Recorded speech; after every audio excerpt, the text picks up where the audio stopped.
नमस्कार हजुर, म नमस्कार। राष्ट्रिय स्वतन्त्र पार्टीबाट सदस्यता वृद्धि अभियानको लागि गाउँहरूमा हिँडिरहेको छु। खास यो राष्ट्रिय स्वतन्त्र पार्टीको बारेमा मैले हजुरलाई केही बताउनु पर्छ जस्तो लाग्दैन। उमेरले पनि मभन्दा धेरै पाएको हुनुहुन्छ र यो ठाउँको चाहिँ निकै पुरानो बासिन्दा हुनुहुन्छ। विभिन्न राजनीतिक आन्दोलनमा प्रत्यक्ष अप्रत्यक्ष यहाँ चाहिँ सरिक भइसक्नु भएको छ। अबको दिनमा तपाईँ अनि म र हाम्रो युवा पुस्ताहरू सबैको एउटै सोचाइ मात्र के छ भने अब पुरानो राजनीतिक दलबाट यो परिवर्तन र सुशासन सम्भव छैन भन्ने हामी निष्कर्षमा पुगेका छौँ।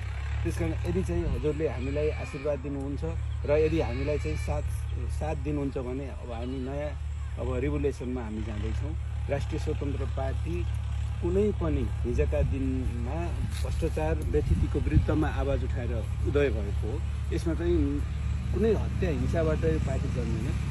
अबका दिनहरूमा पनि हाम्रो सन्ततिको लागि केही नयाँ चिज आओस्।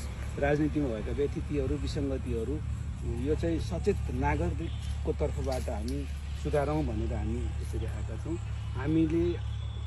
हामीलाई यो विश्वास भयो कि अब नेताहरू सुध्रिँदैनन्, अब जनताहरू नै सुध्रिनुपर्छ। त्यसकारण म आफै यो ठाउँमा चाहिँ सुध्रिनको लागि र यो समाजलाई केही भए पनि नयाँ आयाम दिनको लागि हिजोको दिनमा म कुनै पार्टीको झन्डा बोकेको मान्छे होइन।